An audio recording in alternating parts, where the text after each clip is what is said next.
My name is Tristan Jung, but you may know me as just Tristan in the TFT scene. I have two kind of major roles. One, I'm the head of production over at Aegis Esports TFT, and then I'm the general admin, or they also call me the mayor over at Toronto TFT. I actually did a lot of work in Dota 2 back in 2012. My background's kind of in TOing. Did a lot of tournament organization. I managed a 1,500 plus person league back then. Um, got burnt out. I mean, the esports scene back then was probably worse than today. Well, So it was, I was doing it as a volunteer thing while I was at school, and I was like, this is taking up too much of my time, so I quit. It took a bit of a break, and then a couple of years ago, I thought, hey, I've been playing TFT since set one. I want to get in the competitive scene a little bit, so I played a lot of the Aegis tourneys, and then between jobs, I thought, hey, I want to give back to the community, want to build up some experiences and jump back into the esports scene. So I literally just DM'd Lawrence, who was the TFT director at the time. I was like, can you just give me something to do? I want to expand my skill set. And then since then, I helped admin tournaments. I helped get into the production side. But really, I think the core of it is like helping the community grow and seeing where I can grow my skills. So I'm not doing the same thing over and over again. So it's been a pretty interesting past year. I've only been in the TFT space in terms of like the tourney side for about a year so far.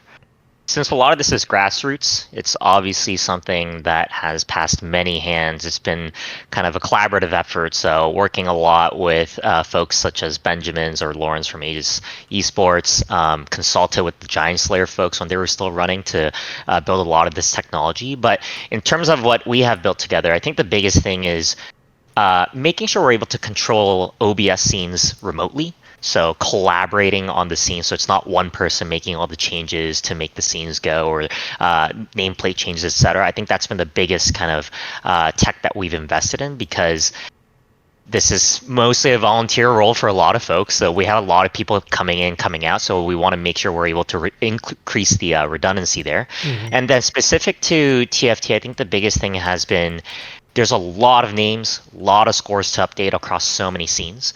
So automating that through a spreadsheet right now, I think, Rain, you've seen that tool as well, so that we're not, it's not error prone. That's been the biggest improvement in terms of the toolkit that we've been working on.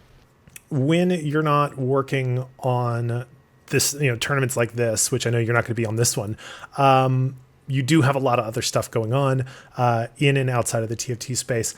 But specifically with TFT, what other stuff are you working on? I know you said you're the mayor of Toronto TFT. Tell me more about that. Primarily, over the next few months, I've been consulting with a bunch of different production events for TFT tournaments. So, each of these groups can really stream their best product. I think that's really important.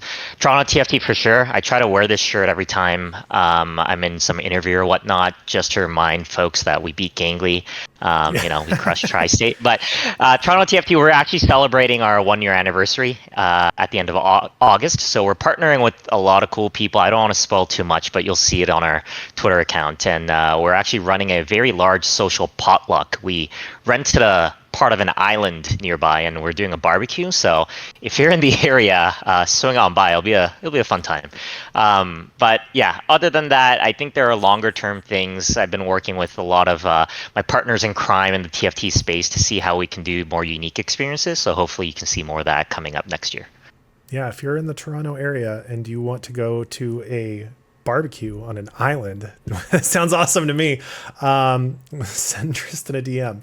And finally, what is your big goal? Like, what end game are you chasing? What's your dream job? Like, what are you looking for out of esports production? Yeah, actually, the joke that I keep sharing is my retirement goal is actually not related to esports. I want to be on a production team for the F1 league. So I get to just travel the world and do some production on the side. Mm-hmm. But that's more of an aspirational, like never gonna happen thing. For me, I'm in the lucky and privileged space to kind of have this as a hobby. I have a separate day job that pays the bills, and I don't have to worry about kind of gig to gig. So realistically, I think for me, being able to build a really strong community of amazing people, that's the thing I care about the most. If it's through an esports thing, that's great. If it's not, that's fine.